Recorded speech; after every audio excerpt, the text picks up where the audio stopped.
ओम शांति। आज की मुरली में बाबा अपने स्वामानधारी बच्चों को देखकर हर्षित हो रहे। बाबा ने कहा कि संगम युग पर आप बच्चों को जो स्वामान मिलते हैं वो पूरे कल्प में किसी भी आत्मा को नहीं मिलते। बाबा ने कहा स्वामान बड़े भी हैं और स्वामान का रूहानी नशा भी बड़ा है जो हमारी स्मृति में रहता है। और बाबा ने कहा स्वामान की माला भी बहुत बड़ी है। और एक और इम्पॉर्टेंट बात बाबा ने कही कि ये जो आपको स्वामान मिले हैं ये किसी की ताकत नहीं है, ये जो स्वामान है वो आपसे छीन ले, क्योंकि ये स्वामान आपको स्वयं ऑलमाइटी अथॉरिटी ने दिए हैं। जैसे दुनिया में होता है ना, कोई टाइटल देते हैं ना, फिर कभी वो टाइटल वापस भी ले लेते हैं। लेकिन बाबा कहता है कि आपको जो बाबा ने टाइटल दिए हैं, स्वमान दिए हैं, जैसे विश्व कल्याणकारी का स्वमान है ना, ऐसे अनेक स्वमान बाबा ने दिए हैं हमें, बेफिक्र बादशाह, आप होली हंस हो। तो बाबा ने कहा ये स्वमान आपके कोई छीन नहीं सकता, किसी के पास ये अथॉरिटी नहीं है, क्योंकि स्वयं परमात्मा ने हमें ये स्वमान दिए हैं। तो बाबा अमृत वेले चक्कर लगाने गए। तो अमृत वेले जब बाबा चक्कर लगाने गए तो बाबा ने देखा कि बच्चों ने कितने स्वमान की माला स्मृति में डाली हुई है, अर्थात माला को धारण किया हुआ है। माला को धारण करना माना स्मृति में लाना। स्मृति ही है ना, माला कहाँ पहनेंगे, ये कोई स्थूल माला तो है नहीं जो ऐसे गले में पहनेंगे, लेकिन स्मृति में धारण करना ही माला को धारण करना है, उसकी स्मृति में रहना। तो बाबा ने कहा कि इसमें स्वमान में दो बातें हैं, एक है निश्चय और एक है स्वमान का रूहानी नशा। तो बाबा ने कहा निश्चय है नॉलेजफुल, कि नॉलेजफुल जो है वो निश्चय है, और रूहानी नशा है पावरफुल। फिर नॉलेजफुल में भी बाबा ने दो कैटेगरी बताई कि एक है नॉलेजेबल और एक है नॉलेजफुल। माना नॉलेजेबल माना कि वो ज्ञान स्वरूप है। बाबा कई बार कहते हैं ना, कईयों को ज्ञान तो है लेकिन उस ज्ञान के स्वरूप में नहीं रहते हैं, तो ये डिफरेंस है। तो बाबा ने कहा कि बच्चों का लक्ष्य तो बहुत अच्छा है, जिस पर बाबा बहुत खुश होते हैं। बाबा कहते हैं कि बच्चों का लक्ष्य है बाप समान बनना, लेकिन बाबा ने कहा कि लक्ष्य और लक्षण समान हैं। लक्ष्य तो बहुत ऊंचा है, बहुत अच्छा है बाप समान बनने का, लेकिन बाबा का प्रश्न था लक्ष्य और लक्षण में कितना अंतर है। बाबा ने, क्योंकि बाबा चक्कर लगाने निकले थे, तो बाबा ने कहा कि बाबा देखता है कि बच्चे जो हैं बाप समान बनने की मेहनत करते हैं ना, बहुत मेहनत करते हैं। तो बाबा ने कहा कि देखो, जहाँ मोहब्बत है वहाँ मेहनत नहीं होती है। जैसे बाबा ने एग्जाम्पल दिया कि देह अभिमान का संस्कार है, तो बाबा ने कहा जैसे देह भान लाने में या देह अभिमान लाने में उसमें मेहनत तो नहीं लगती है। क्यों? क्योंकि बाबा ने कहा कि आपकी वो नेचुरल नेचर बन गई है। वल उल्टी है, देह अभिमान उल्टा है, लेकिन उल्टा भी हमारी जो है वो नेचर बन गई है।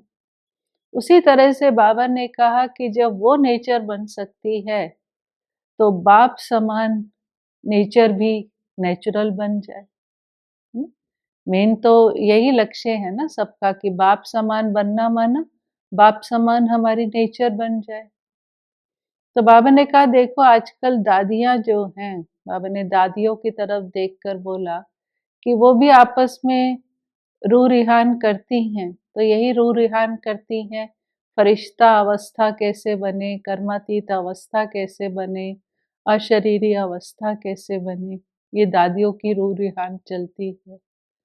तो बाबा ने इसका एक सहज उत्तर दिया। बाबा ने कहा कि अगर आपको फरिश्ता अवस्था या निराकारी अवस्था, कर्मातीत अवस्था बनानी है, तो उसके लिए सबसे सहज विधि है निरअहंकारी भाव। ये बाबा ने विधि बताई।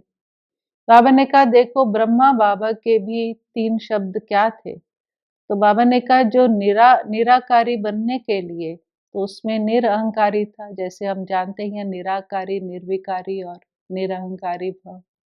तो बाबा ने कहा कि ब्रह्मा बाबा का जो ये मंत्र था, निराकारी, निर्विकारी और निरअहंकारी, तो बाबा ने कहा आपको निरअहंकारी बनना है।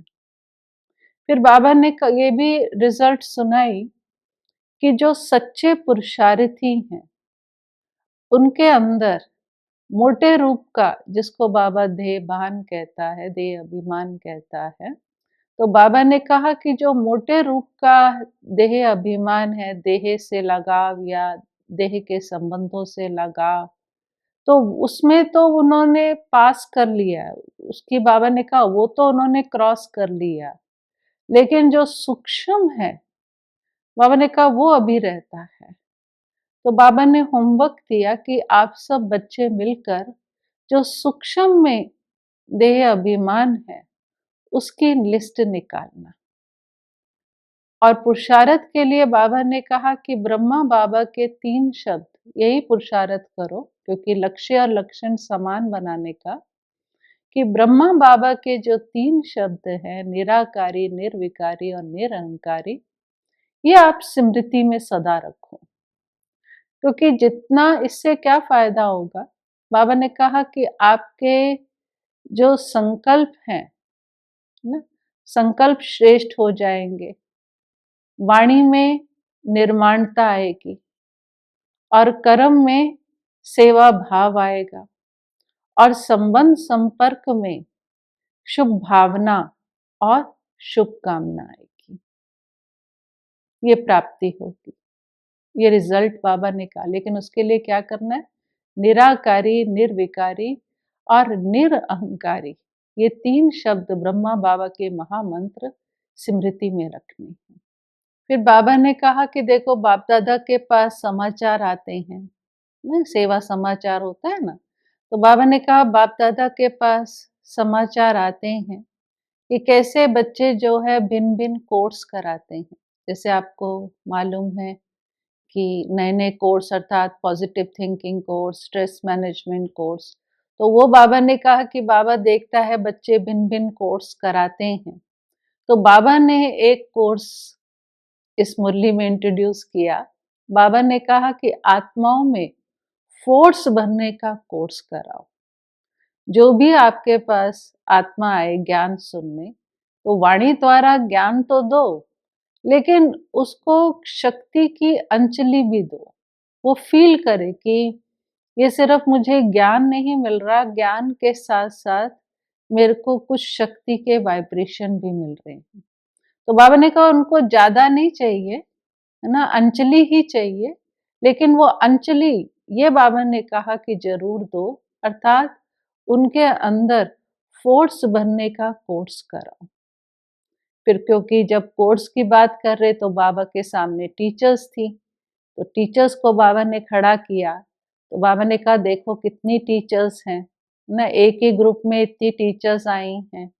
तो बाबा ने कहा टीचर्स को बाप की एक आश पूरी करनी है। तो बाबा ने कहा कर रही हैं, लेकिन अभी सामने नहीं आई है, मेहनत तो करती हैं। तो बाबा ने कहा कि वो आश क्या? बाबा ने कहा कि वारिस क्वालिटी आत्माओं की माला बनाओ और जो आपके संबंध संपर्क में हैं उनको माइक बनाओ। तो विशेष बाबा ने 2 कैटेगरी जो आत्माओं की, वारिस क्वालिटी आत्माओं की और माइक क्वालिटी आत्माओं की, बाबा ने कहा ये आपको माला तैयार करनी है।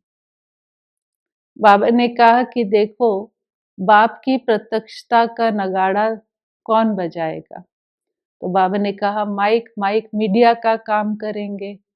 तो बाबा ने कहा कि शिवरात्रि पर ये आवाज फैल जाए कि शिव बाप आ गया है, तो ये नगाड़ा बजे। क्योंकि माइक का काम क्या होता है, जैसे माइक आवाज फैलाता है, तो ऐसे ही बाबा ने कहा कि ऐसी आत्माएं हों जो जगह जगह ये आवाज फैलाए कि यहाँ भगवान है, शिव बाप को प्रत्यक्ष करे। तो ऐसी आत्माओं को बाबा ने कहा कि निकालो, उनकी माला तैयार करो। क्योंकि बाबा ने कहा कि नगाड़ा तो दूसरे बजाएंगे, आप तो देवियां हो, आपके द्वारा तो साक्षात्कार होंगे, लेकिन नगाड़ा बजाने वाले तो दूसरे होंगे।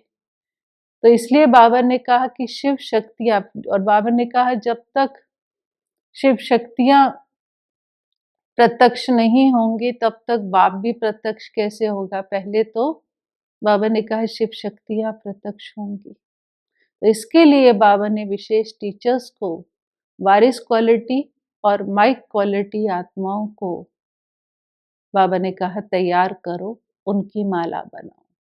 फिर बाबा ने कहा कि देखो प्रजा भी बनी है, रॉयल फैमिली भी बनी है, लेकिन राजा रानी बाबा ने कहा कि वो बनाने जो, क्योंकि वारिस क्वालिटी माना राजा रानी, तो बाबा ने कहा तख्त पर बैठने वाले राजा रानी नहीं, लेकिन जैसे दरबार होगी तो दरबार की शोभा किससे होगी, है ना, राजा रानी से होगी ना। तो वो क्वालिटी ही आत्माएं बाबा ने कहा अभी और निकालनी है।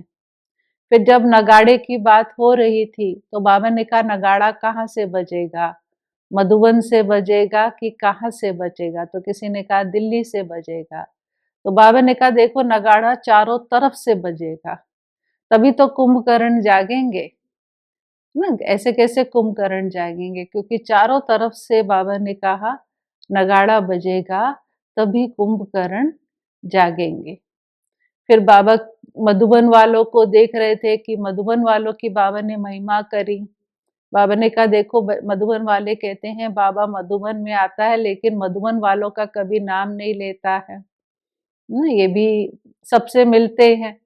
तो बाबा ने कहा मधुबन वालों की बहुत महिमा करी, देखो कितनी मेहनत करते हैं, सबको आराम से रखते हैं, खिलाते हैं, उड़ाते हैं। तो ये भी उनकी महिमा है ना, वरना उनकी विशेषता है, इतनी पार्टी आती है और सबको रखते हैं।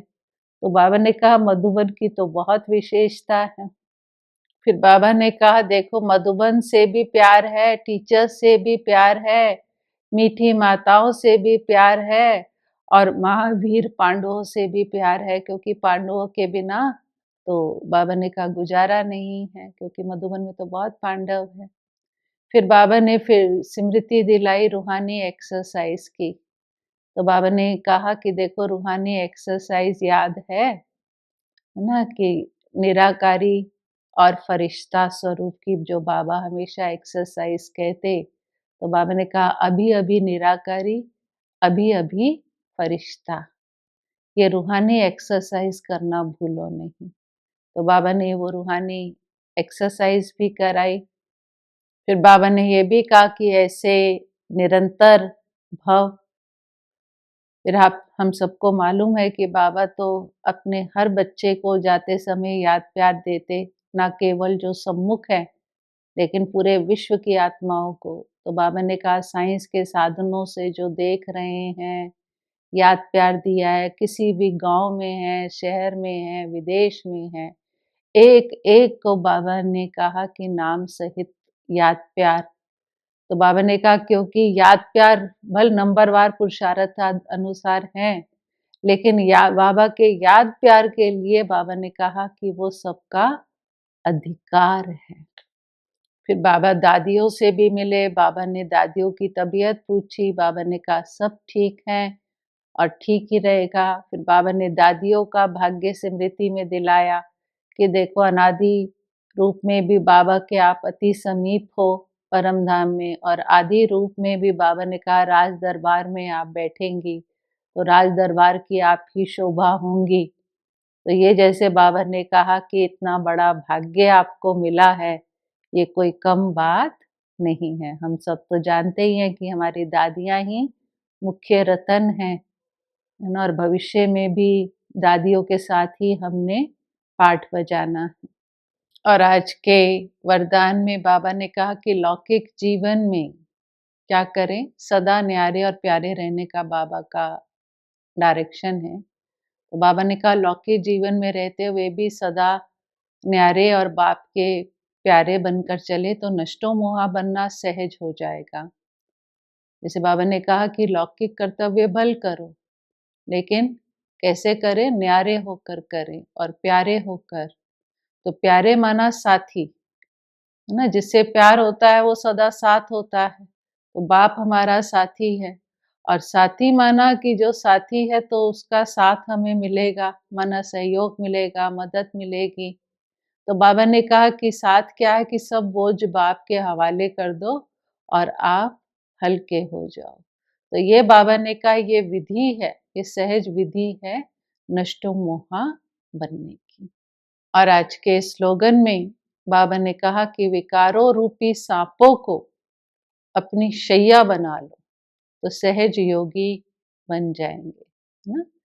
तो विकार बना उसके ऊपर हम विजय प्राप्त कर लें, क्योंकि जब भी हम योग में बैठते हैं तो कहीं ना कहीं इस तरह के विचार हमारे आगे विघ्न आते हैं। तो बाबा ने कहा उसको अपनी शैया बना लो, माना उसके ऊपर जीत प्राप्त कर लो, उससे ऊपर उठ जाओ तो सहज योगी बन जाएंगे। ओम शांति।